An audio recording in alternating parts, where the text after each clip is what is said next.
Good to see you, Campus Church. We're going to be in Psalm 137. Looking forward to talking a little bit about this, but before we get right in, I'd like to ask you a question. Have you ever felt trapped? I recall a time when I was around kindergarten age where my siblings and I were playing outside. There was an old car that someone had given my parents that didn't work very well, so it just sat in the driveway most of the time. We all jumped in there and we enjoyed pretending like we were driving the vehicle. When playtime was over, we tried to get out, but alas, we found that we could not get out. We felt locked in. I'm sure there was some way of escape, but we could not figure it out. We were trapped, and for however long it was, 5-10 minutes, we were quite terrified.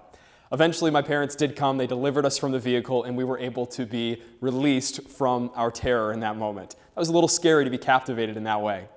Maybe you felt trapped in some kind of way. There are lots of different types of entrapment: physical, emotional, mental entrapment. Maybe you felt trapped in a conversation you didn't want to be a part of. Maybe you felt trapped by a number of circumstances that you wish you could get out of. In Psalm 137, the psalmist feels trapped. He's experiencing the Babylonian captivity as well as the rest of the Jews, and this was a captivity that brought them great sorrow. And he communicates that very well in this psalm. It's actually quite beautiful, the words that he uses to communicate the sorrow, the mental distress that he was facing among many others. He paints a scenic backdrop.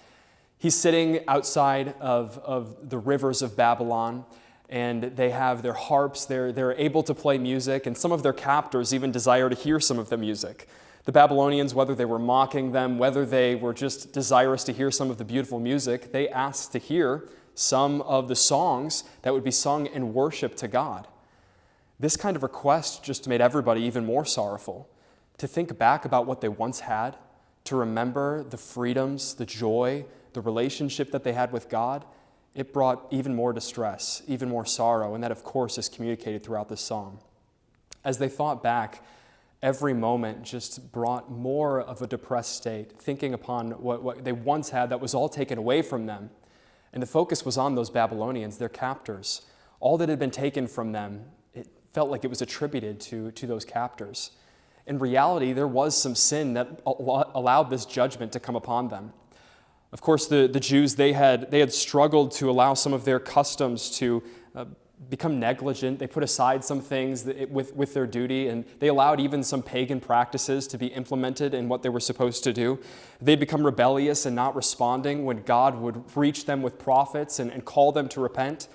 Eventually, they faced this certain captivity and had to experience all of the sorrow that came along with it. This didn't mean that there was no hope, though. Of course, they were eventually delivered. They were able to be released from this captivity. God helped them come away from all that caused them all of this pain that's communicated here in Psalm 137. The same is for us. We are able to face a similar type of captivity through the bondage of sin.